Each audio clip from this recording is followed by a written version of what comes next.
داغستان میں خوش آمدید، ایک ایسی سرزمین جہاں پہاڑ آسمان سے ملتے ہیں اور قدیم روایات الگ تھلگ دیہاتوں میں پروان چڑھتی رہتی ہیں۔ کفکاز کے اس دور دراز کونے میں زندگی آہستہ آہستہ کھلتی ہے۔ ناہموار خطوں اور صدیوں پرانے رسم و رواج سے آج ہم آپ کو داغستان کی دیہاتی زندگی کے دل کی گہرائی میں لے جاتے ہیں، جہاں زمین، لوگ اور ان کی روایات ایک دوسرے سے جڑی ہوئی ہیں۔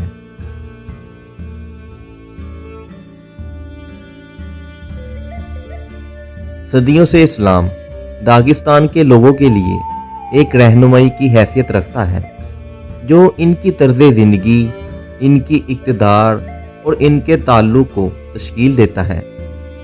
ان الگ تھلگ دیہاتوں میں نماز کی اذان وادیوں میں گونجتی ہے، جو لوگوں کو ان کے عقیدے کی یاد دلاتی ہے۔ پہاڑی داغستان کے مناظر کے خوبصورت نظارے، ایک دور دراز گاؤں میں واقع ایک مسجد اور دیہاتی اپنے روزمرہ کے معاملات جیسا کہ نماز کے لیے مسجد میں پیدل جانا، جہاں اسلام کے 5 فرائض میں سے ایک 5 وقت کی نماز ادا کرتے، پیغمبر محمد صلی اللہ علیہ وآلہ وسلم کی کہانیاں سننے کے لیے جمع ہوتے اور بچے مقامی مدارس میں قرآن سیکھتے ہیں۔ داغستان کا کل زمینی رقبہ تقریباً 50,300 مربع کلومیٹر ہے، جو اسے روس کے شمالی قفقاز کے علاقے کی بڑی جمہوریہ میں سے ایک بناتا ہے۔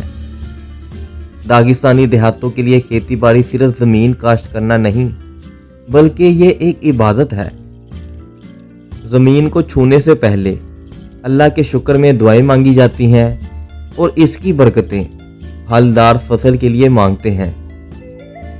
پہاڑوں سے کھدی ہوئی چھتوں والے کھیتوں میں اناج، سبزیاں اور پھل اگائے جاتے ہیں۔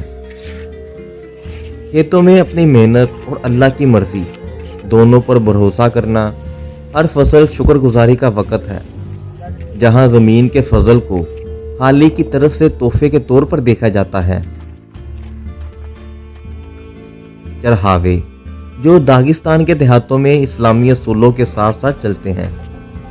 جب چرہاوے ناہموار علاقوں میں اپنے ریور کی رہنمائی کرتے ہیں، وہ یہ تسلیم کرتے ہوئے نماز پڑھتے ہیں کہ یہ اللہ ہی ہے جو تمام مخلوقات کو رزق فراہم کرتا ہے۔ بھیڑ، بکریاں اور مویشی روزی فراہم کرتے ہیں، اور دودھ کی روایتی مصنوعات جیسے پنیر اور مکھن داغستانی خزاں میں مرکزی حیثیت رکھتے ہیں۔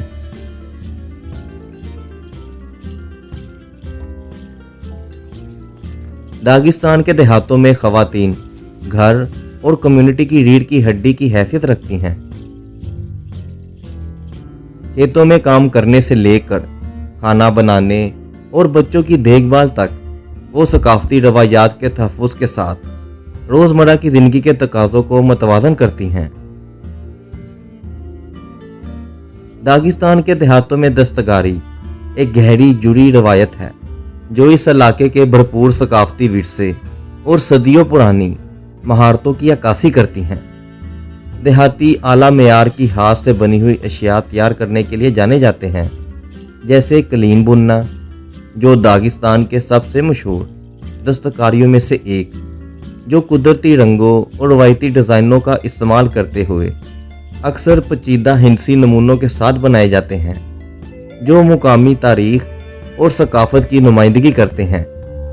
زیورات بنانا، کاریگر چاندی اور سونے میں مہارت رکھتے ہیں، باریک تفصیلی زیورات بناتے ہیں، جیسے کہ ہار، بریسلیٹ اور انگوٹھیاں، جو اکثر اسلامی شکلوں کے ساتھ بنائی جاتی ہیں۔ ہتھیار سازی، تاریخی طور پر داغستان تلوار اور خنجر بنانے کے لیے جانے جاتے ہیں۔ اس کے علاوہ لکڑی کا کام اور مٹی کا کام، جیسا کہ برتن، جس میں سادہ لیکن خوبصورت ڈیزائن آرائشی اور روزمرہ دونوں مقاصد کے لیے استعمال ہوتے ہیں۔ جمہوریہ کے تہوار اسلامی مذہبی تقریبات اور مقامی ثقافتی روایات کا ایک متحرک امتیاز ہے، جو اکثر علاقے کے پہاڑی اور दही तर्ज ज़िंदगी की अक्कासी करता है, जैसे कि 3 ईदें, ईद उल फितर, ईद उल अज़हा और ईद मिलादुन्नबी।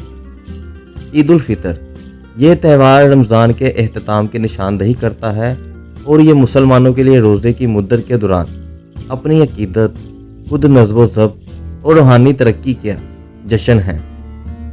ईद उल अज़हा ईद उल फितर के तकरीबन 70 दिन बाद इस्लामी कैलेंडर के आखिरी महीने ज़िल-हज की 10वीं तारीख को मनाया जाता है।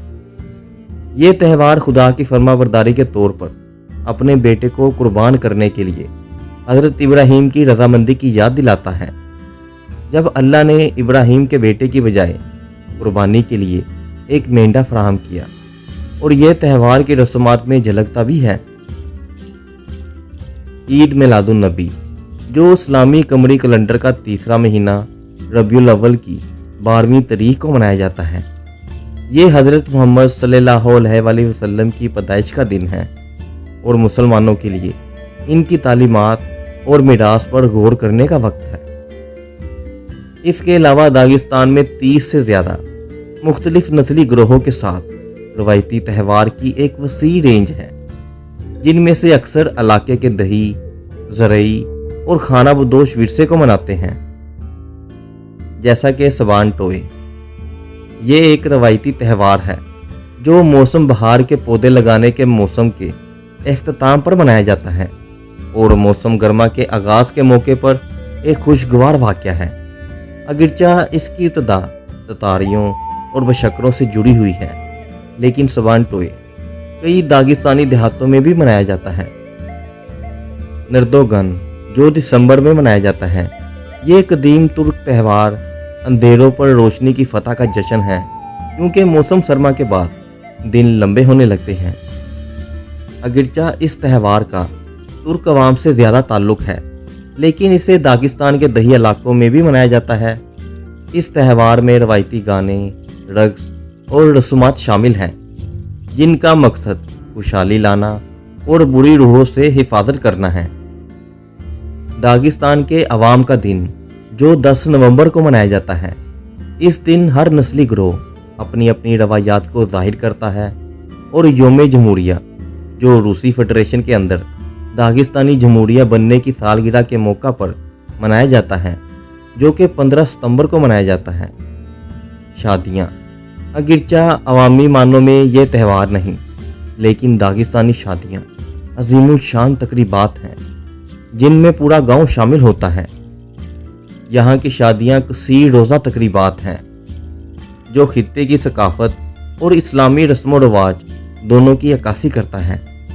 शादियाँ आम तौर पर दूल्हा और दुल्हन के ख़ानदानों के ज़रिए तरतीब दी जाती हैं और इन तकरीबात में तहाइफ का तबादला, वसी दावतें और रवायती मौसीकी और रक्स की परफॉर्मेंस शामिल है। ख़ास तौर पर लिज़ गिंका डांस जो शादी में तकरीबात का एक नुमाया हिस्सा है, जिसमें नौजवान मर्द और ख़वातीन अपनी महारतों का मुजाहिरा करते हैं। दागिस्तान में त्यौहार खित्ते की भरपूर सकाफती, मजहबी और नस्ली विरसे का एक मुतहरिक इजहार है। इस्लामी मजहबी तकरीबात जो लोगों के गहरे अकीदे को उजागर करती हैं, से लेकर रवायती त्यौहार जो दही ज़िंदगी, दस्तकारी और मेहमान नवाजी का जश्न है। दागिस्तान के त्यौहार इस पहाड़ी इलाकों के रस्म व रवाज और रवायात में एक मुनफरिद विंडो पेश करते हैं। ईद के दौरान खुशी का इज्तिमा हो या लिज़ गिंका की पुरजोश परफॉर्मेंस हो, दागिस्तान में त्यौहार बरादरी के मजबूत एहसास और माजी के साथ तसलसल को फ़रोग़ देते हुए अपने लोगों की मुनफरिद शनाख्त को बरकरार रखते हैं। कदीम छतों वाले खेतों से लेकर लोगों को इकट्ठे करने वाले त्यौहारों तक दागिस्तान के लोग हम आहंगी के साथ तरक्की करते रहते हैं। इनका माहौल तेज़ी से बदलती हुई दुनिया के सामने अपने मुनफरिद सकाफती शनाख्त को महफूज रखे हुए है। तो ये तो थी रूस के अंदर एक जमहूरिया, दागिस्तान के गांव की ज़िंदगी। लेकिन इसके अलावा अगर आप तिब्बत के गांव की ज़िंदगी देखना चाहते हैं तो उसके लिए यहाँ क्लिक करें, और अगर आप इटली के गांव की ज़िंदगी देखना चाहते हैं तो उसके लिए यहाँ क्लिक करें।